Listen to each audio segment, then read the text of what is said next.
Fala galera, beleza? Aqui é Alexandre Miranda, professor de língua portuguesa. Sejam muito bem-vindos ao Grammatix para mais uma aula. A aula de hoje é sobre tipos de sujeito. Nós já vimos as figuras de linguagem, já vimos as figuras de som, já vimos crase e hoje eu vou falar um pouquinho sobre tipos de sujeito.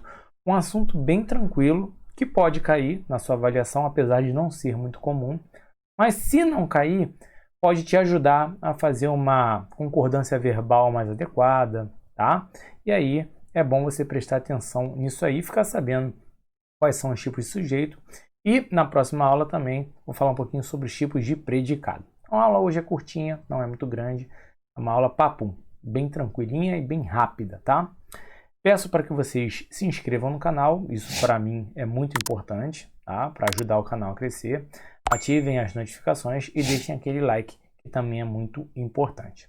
Lembrando que o Grammatix agora tem aulas às quintas, sempre às 18 horas, e às sextas tem sempre uma dica rápida, às 17 horas. Então, quinta-feira, aula, uma coisa mais prolongada, mais longa, e na sexta, às 17 horas, uma dica rapidinha aí para vocês, beleza? Então, vamos lá, gente.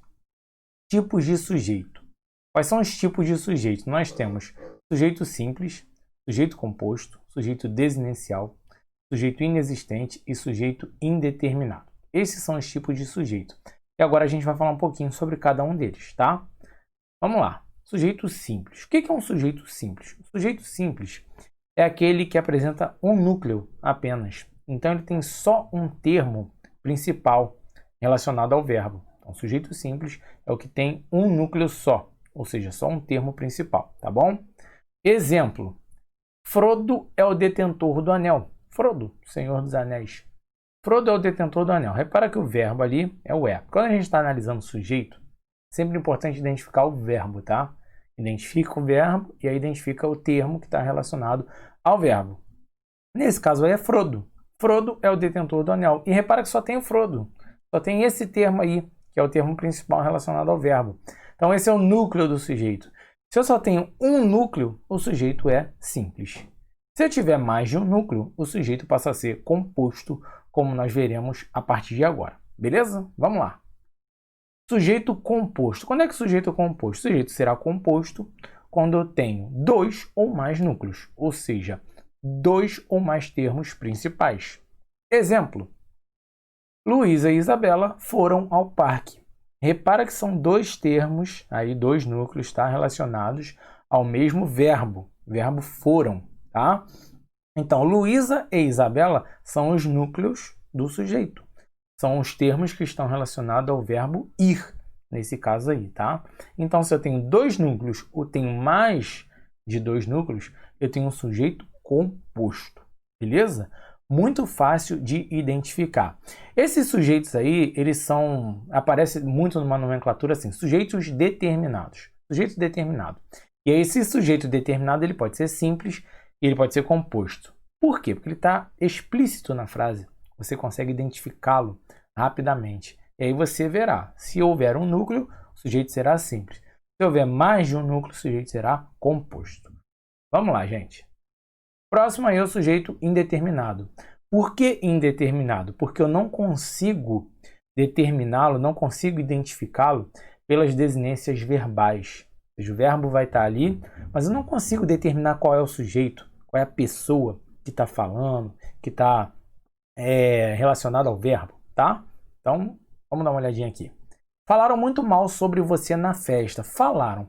Mas quem falou? Eu consigo definir quem foi que falou? Algumas pessoas falaram, mas quem são essas pessoas? Não é possível identificar pelo verbo, pela desinência verbal, não tem como. E repara que no sujeito indeterminado, o verbo ele vai estar na terceira pessoa do plural, tá? Ou, por exemplo, ele vai estar com o índice de indeterminação do sujeito, que é aquele C aí que está aparecendo para vocês, tá? Então, falaram muito mal sobre você na festa. Quem falou? Eu não sei, não tenho como determinar. Por isso que o sujeito é indeterminado. Precisa-se de vendedores. Quem precisa de vendedores? Eu não sei. Alguém precisa, mas eu não consigo determinar quem é que precisa. Ou seja, por isso aí o sujeito é indeterminado. Então, algumas alternativas que você terá para indeterminar o sujeito é colocar o verbo na terceira do plural, colocar um índice de indeterminação do sujeito, que é o C, tá? Então, aí você está indeterminando o sujeito. Vamos para o próximo. Sujeito inexistente. Quando o sujeito é inexistente? Sujeito é inexistente quando os verbos são impessoais. Esses verbos podem indicar fenômeno da natureza ou tempo decorrido. Por exemplo, choveu muito ontem.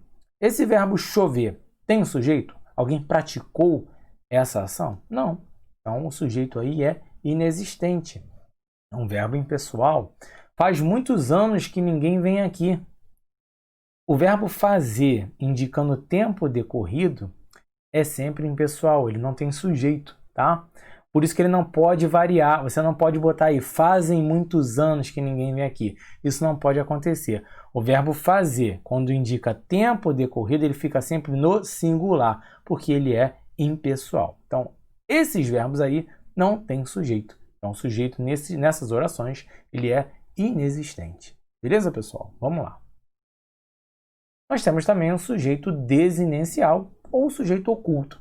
Oculto é uma nomenclatura que é pouco utilizada, né, hoje em dia, mas desinencial é bastante utilizado. Então, o sujeito oculto ou desinencial é o sujeito que não está explícito na oração, mas nós conseguimos identificá-lo por meio da desinência verbal. Como assim? Repara aqui, ó. Chegamos cedo ao colégio.